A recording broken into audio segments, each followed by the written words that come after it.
बाबा साहब अंबेडकर की औलादे जिंदा हैं। इतिहास नहीं, भूगोल भी बदल देंगे। भूगोल कि जिनकी वोट ज्यादा होगी उनका राज होगा। आपने तो सबसे बड़ी लड़ाई कमजोर ये कर दी कि जिनके 10,000 वोट है उनका विधायक बन रहा, जिनके 80,000 वोट है वो बैठ के तमाशा देख रहे हैं। देखो क्या किया आपने। यहाँ हमारे सीनियर साथी यहाँ हैं, अगर आप तय कर दोगे तो इस फैक्ट्री में एक दिन काम नहीं होगा। मेरा आपसे वादा, ताला लगा देंगे इस फैक्ट्री को। ना हम ताला खोलने से डरते, ना ताला लगाने से डरते। मेरे लोग तो इसे अपना अपमान मान रहे थे कि भाई उन्होंने जाने दिया। भाई सरकार उनके नहीं जाने देंगे? तुम्हारी सरकार है क्या? लोकतंत्र में वोट की शक्ति सरकार बनी, सरकार उनकी नहीं जाने देंगे तो नहीं जाने दें। और मैं आपसे कहना चाहता, अधिकार मांगने से नहीं मिलते, मांगने से भीख मिलती है। अगर अधिकार चाहिए तो छीनना शुरू करो। देखो आपने मुझे तलवार भेंट की, मैं इसको इसलिए लेके आया कि आप इसको देख लो। मैं इसको मना कर रहा था अपने भाई को कि ये मुझे मत दो। इसका एक कारण है, ये आज भारत लोकतांत्रिक हो गया है। तलवार से कोई लड़ाई नहीं जीत सकते हम लोग। अगर तलवार से जीतते तो यहां क्यों बैठते फिर? भाई जंग लगाने को थोड़ा ही दोगे तुम मुझे, इसे समझ रहे हो नहीं समझ रहे हो? तलवार से कोई लड़ाई नहीं जीती जा रही। भारत लोकतांत्रिक देश है, संविधान है। जिनके पास कलम की ताकत है, ये कलम उनका राज है। जिनका राज है वो कोई धरना नहीं करते। मैं यहां के विषय में भी बात रखूंगा, जो आज घटा उस पर भी बात रखूंगा। मैं बस आपका ध्यान आकर्षित कर रहा हूं। आप यहां इसलिए बड़ी संख्या में जुटे हैं क्योंकि आपको तकलीफ है और आप चाहते हैं आपकी तकलीफ खत्म हो जाए। तकलीफ आपकी एक नहीं है, आपकी तकलीफ कई। मैं आपको वास्तविक स्थिति पर लेके आता हूं। 14 अगस्त 1947 को भारत गुलाम था। 15 अगस्त 1947 को भारत आजाद हुआ। लेकिन इस देश के किसान, कमेरे और वंचित वर्गों को, महिलाओं को अधिकार नहीं मिले। अधिकार मिले जब 26 जनवरी 1950 को बाबा साहब अंबेडकर द्वारा लिखित संविधान इस देश में लागू हुआ। तब इस देश के वंचित वर्ग के लोगों को जानवरों के जीवन से इंसानों के जैसा जीवन जीने का अवसर मिला। अगर देश के प्रथम प्रधानमंत्री आजाद भारत के बेटी को भी प्रधानमंत्री बनने का मौका मिला तो वो बाबा साहब अंबेडकर के संविधान की वजह से मिला। अगर आज बहन बेटियां डॉक्टर, इंजीनियर, IAS, IPS बन रही हैं तो वो भारतीय संविधान में जो महिलाओं को अवसर मिले उसकी वजह से मिल रही। और आज अगर हमारी बहनें विधायक, मंत्री, मुख्यमंत्री, प्रधानमंत्री, राष्ट्रपति बनी है आज एक वंचित वर्ग की महिला, तो ये भी बाबा साहब डॉक्टर भीमराव अंबेडकर के संविधान की वजह से हो रखा है। मैं ये बात आपसे क्यों कह रहा हूं? जब 14 अगस्त को जो हालात देश की थी, 15 अगस्त 1947 को आजादी के बाद भी वही हालात थी। 26 जनवरी 1950 को संविधान ने आश्वस्त किया कि देश के हर नागरिक को, प्रत्येक नागरिक को रोटी, कपड़ा, मकान, सम्मान के साथ, अधिकारों के साथ जीवन को मिलना चाहिए। जीवन उनको जीने का अवसर मिलना चाहिए। जिनके पास जमीन नहीं थी उनको जमीन मिलनी चाहिए। जिनके पास घर नहीं था उनको घर मिलना चाहिए। जिनके पास रोजगार नहीं था उनको रोजगार मिलना चाहिए। जिनको पढ़ने के अवसर नहीं थे उनको पढ़ने के अवसर मिलने चाहिए। जो असमानता, जातिवाद के शिकार थे उनको भी सार्वजनिक रूप से घूमने फिरने और नौकरी, अवसर, रोजगार करने के अवसर मिलने चाहिए। जिन पे उद्योग धंधे नहीं उनको उद्योग धंधे मिलने चाहिए। इसके लिए भारत में लोकतंत्र आया कि देश की आम जनता तक उनके वास्तविक अधिकार कैसे पहुंचे। जमीनें नहीं थी आपके पास, जिन जमीनें के लिए आप लड़ रहे हो ये जागीरदारों के पास हुआ करती थी। फिर बाबा साहब अम्बेडकर सर छोटू राम साहब ने लड़े। आज उन्हीं की संतानें यहां बैठी हैं। वो लड़े और जमीनों के लिए लड़े कि जमीन मिले गरीब को, जमीन उसको मिले जो खेती कर रहा। और फिर भूमि जमींदारी आंदोलन हुआ। जमींदारी जो कानून था वो खत्म हुआ। कमजोर, वंचित वर्ग के लोगों पे जमीन आई, तब आपने खेत में हल चलाया। और आज उन जमीनों को जो आपको आजादी के बाद मिली उनको ये सरकारें छीनने का काम कर रही। और इनका एकमात्र मकसद ये है, आप नहीं समझ रहे हो, कि जो रोजी रोटी चैन से किसान कमेरा खा रहा है उनकी रोजी रोटी भी छीन लो, वो लेबर क्लास बन जाए, बड़े बड़े धन्ना सेठ पूंजीपति, इनकी फैक्ट्रियां लगे, इनके बड़े बड़े व्यापार लगे, इनके बड़े बड़े मॉल बने, और आपको हर एक चीज के लिए इनके पास गिरवी रखना पड़े अपना घर बार, और इनके यहां जाके आपको रोटी मांगनी पड़े। एक किसान पैदा करता है बंजर भूमि को। मेरे पिताजी प्राइमरी स्कूल के हेडमास्टर थे और उन्होंने मुझे सिखाया, वो खेती भी करते थे, रात को जा जाके पानी देते, तब जाके फसल पैदा होती। फिर प्राकृतिक मार है, फिर चोर भी ले जाता है, तमाम तरह की मुसीबतें हैं, उसके बाद फसल तैयार होती है। एमएसपी की कोई गारंटी नहीं। आप लड़ रहे हो, आपकी जमीन छिन गई, किसकी वजह से छिनी आपको नहीं पता। मैं तो नवलगढ़ की जनता पे वो कर रहा हूं भाई, मेरी बात पे गौर करना आप सब लोग। लोकतंत्र का मतलब ये है कि जिनकी ज्यादा संख्या उनका राज होगा, जो बहुसंख्यक लोग हैं उनका राज होगा। यही तो लोकतंत्र है ना, कि जिनकी वोट ज्यादा होगी उनका राज होगा। आपने तो सबसे बड़ी लड़ाई कमजोर ये कर दी कि जिनके 10,000 वोट है उनका विधायक बन रहा है, जिनके 80,000 वोट है वो बैठ के तमाशा देख रहे हैं। देखो क्या किया आपने यहां। मैं ये नहीं कह रहा कि दूसरे लोग नहीं बन, सब बन सकते हैं, लेकिन आप ये बताओ, अगर दुश्मन के हाथ में औजार दोगे तो आपका इलाज करेगा नहीं करेगा बताओ। अब आज उसी के लिए तो परेशान हूं मैं वापिस आता हूं। मैं जब आ रहा था, हमारे साथी यहां से भी कह रहे थे, एक साथी हमारे बड़ी अच्छी बात कही उन्होंने, कि ये कह देंगे कि संविधान बाबा साहब ने नहीं लिखा है। संविधान तो क्या नाम बताया उनका, ए भैया छोड़ो, वीरवार मत बताओ।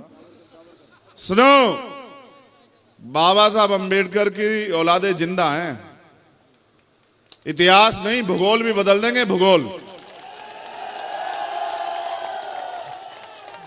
ऐसे गुंडे मवाली बहुत देखे हमने, समझ रहे हो।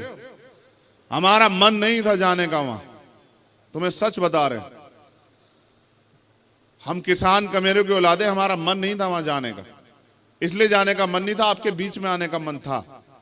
वरना भाई लोग यहां बैठे हैं, अगर जाने का मन होता तो वो क्या वो डंपर वंपर लगाए थे, वो डंपर वंपर पलट के जाती भीम आर्मी। आप जानते नहीं हो किसान कमेरे को। यहां जो बैठे वो जानते, मैंने कहा कि रुक जाओ। तुम्हें लगता है कि हम आजाद हैं, है या नहीं है? तुम्हें लगता है ये डंपर रोक लेंगे क्या हमें? सुनो, हम यहां आए क्यों हैं? हमारा असल मकसद वो नहीं है। भाई ने बताया जब मेरी बात की शुरुआत कर रहे थे कि मैं माल्यार्पण का विरोध नहीं, मैं माल्यार्पण का विरोध नहीं करता, मैं माला पहनने का विरोध करता हूं। माल्यार्पण तो मैं अपने महापुरुषों को करता हूं, इसलिए करता हूं, उनका कर्ज है हमारे ऊपर, उन्होंने हमारे लिए बलिदान दिया है, वो हमारे लिए लड़े, संघर्ष किया, एक एक अधिकार के लिए जो आंदोलन किया, लाठियां खाई। हम क्रांतिकारियों के बच्चे हैं, हमें इस बात पे फख्र है इस देश में, किसान कमेरे को औलादे हैं।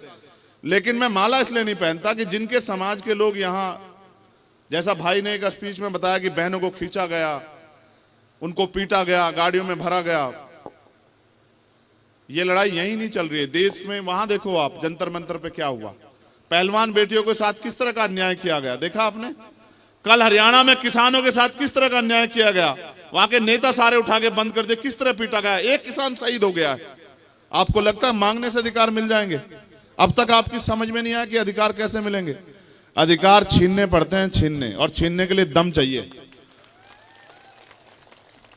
आप समय तय कर लो। जो सीनियर कमेटी के लोगों, मैं अपनी तरफ से आदेश नहीं देता हूं, मैं आंदोलन में आपकी मदद करने के लिए आया, उसकी पगड़ी बांधने नहीं आया कि मैं इस आंदोलन को आगे बढ़ाना चाहता हूं। आप जो तय करो, हमारे सीनियर साथी यहां हैं, अगर आप तय कर दोगे तो इस फैक्ट्री में एक दिन काम नहीं होगा, मेरा आपसे वादा, ताला लगा देंगे इस फैक्ट्री को। हमारी जमीन, आपको नहीं पता किस भाव दी है सरकार ने और किस भाव खरीदी जा रही है। आपको नहीं पता किस भाव देनी चाहिए थी। आपको नहीं पता कि क्या मुआवजा होना चाहिए था, सर्किल रेट क्या है, और किस तरह से सरकार के इशारे पे सर्किल रेट कम किया हुआ है, जिससे कि इनकी जमीनें, ये किसानों की जमीनें जो संविधान से मिल गई है, इनको लोग हड़प लें। और आपको नहीं पता कौन कौन से लोग प्रभावित होंगे।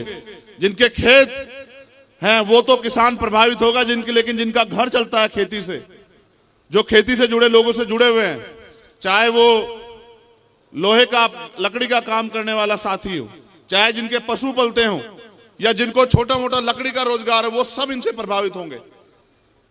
आप नहीं समझ पाए। इस देश के किसान कमेरे जब तक एकजुट नहीं होंगे, इस देश के किसान कमेरे जब तक भाईचारा स्थापित नहीं करेंगे, इस देश के किसान कमेरे जब तक कागज लेके दूसरों के नेताओं के आगे खड़े रहेंगे, हर सरकार के आगे, तब तक आपको अधिकार मिल ही नहीं सकता। इस बात को आप याद रखो। जो किसान फसल के लिए इतनी मेहनत करता है, धरती का सीना चीर के और दिन रात जाग के तमाम तरह की मुसीबतें सह के फसल पैदा करता है, वो आज तक नहीं समझ पाया कि वो इस देश में जब तक अपनी राजनीतिक ताकत नहीं बनाएगा, तब तक उसको कागज लेके या इस तरह के आंदोलनों का सामना करना ही पड़ेगा। और जहां जिस दिन ताकत बना लेगा, उस दिन उसकी फसल की भी गारंटी मिलेगी और कोई तानाशाह उनकी जमीन पे को जबरदस्ती एक्वायर नहीं कर पाएगा। अगर आपको ये जमीन अपने हिसाब से जो मुआवजा आप चाहते हैं वो करनी है, तो फिर आप ये भी तय कर लो। मेरे लोग तो इसे अपना अपमान मान रहे थे कि भाई उन्होंने जाने दिया। भाई सरकार उनके नहीं जाने देंगे? तुम्हारी सरकार है क्या?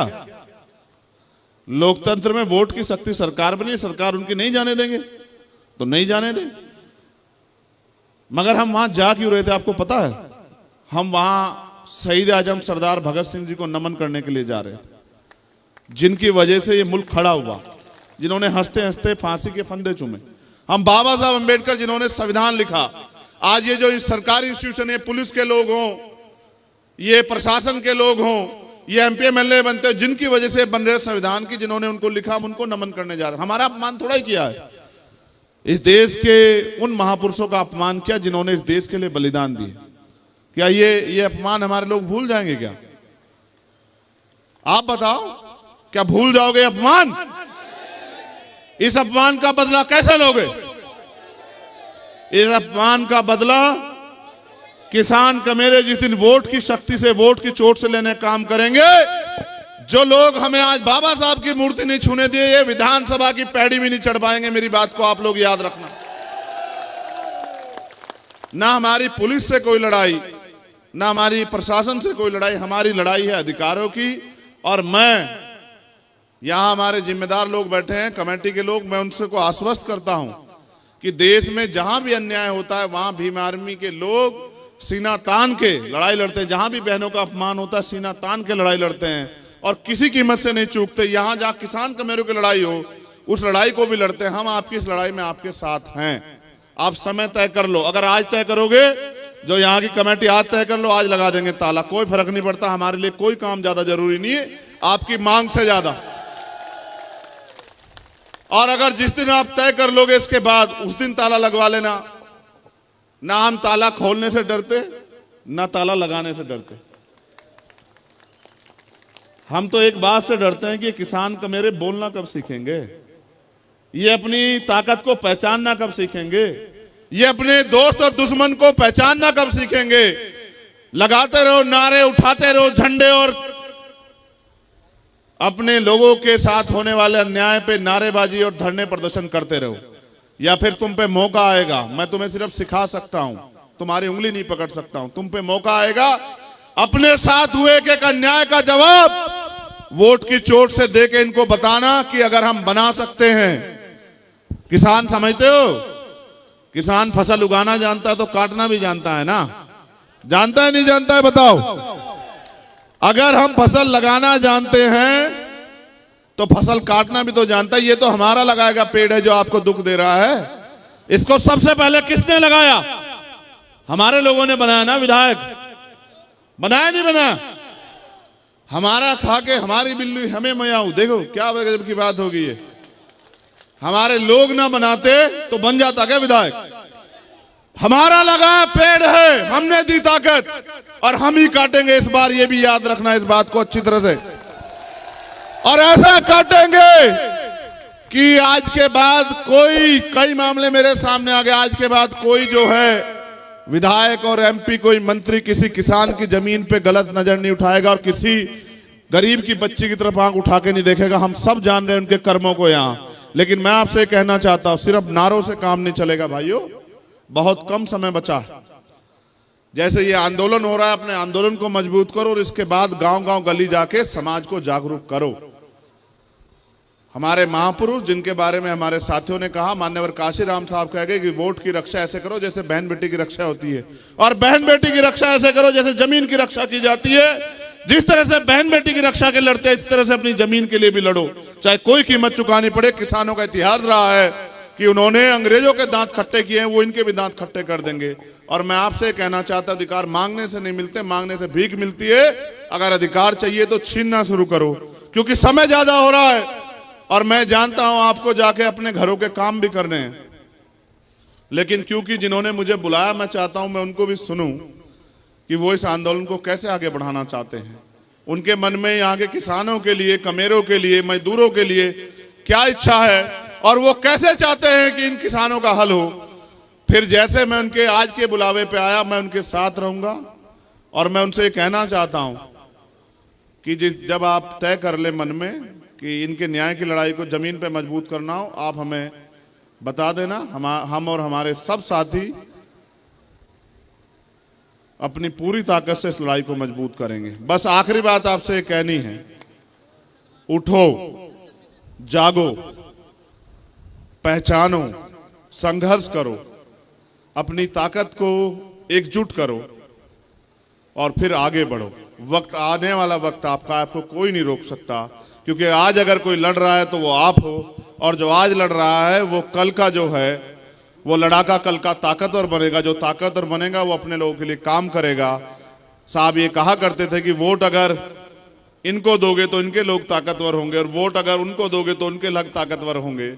अगर वोट अपने लोगों को दोगे तो आपके लोग ताकतवर होंगे। जब आपके लोग ताकतवर होंगे तो आपके काम करेंगे, आपके लिए खड़े रहेंगे। फिर अच्छा सोचो, यहाँ अगर हमारा व्यक्ति ताकतवर होता तो क्या यहाँ के सीओ साहब मुझसे कहते कि भैया वहां मत जाओ, उधर परमिशन नहीं है? क्या मुझे परमिशन मांगनी पड़ती? तो मेरी परमिशन तो आप डिनाई करवा रहे हो। आप ताकतवर बन जाओ, मेरी परमिशन खुद ब खुद हो जाएगी। ठीक है, बहुत बहुत धन्यवाद। जय भीम, जय भारत, जय मंडल, जय जोहार, जय जवान, जय किसान। आप सबकी एकता जिंदाबाद। और किसान भाइयों के लिए संदेश, आप जीतोगे, थोड़ा सा समय लगेगा। ये बहरी सरकार है, इसको सुनाने के लिए दिमागों की जरूरत है। आज के दिमागे से सुधर गई तो ठीक है, नहीं तो जब कल ताला लगेगा तब सुधरेगी। फिर चाहे किसी को बुला लेना, ताला तब खुलेगा जब किसानों की मांगे पूरी हो जाएगी, उनको मुआवजा मिलेगा और उनके बच्चों को यहाँ नौकरी मिलेगी। ये जमीन हमारी है, ये इन पे अधिकार हमारा है, इन पे नौकरियां हमारे बच्चों को मिले और हमारे उचित मुआवजा मिले। मैं इस मांग का समर्थन करता हूं। धन्यवाद।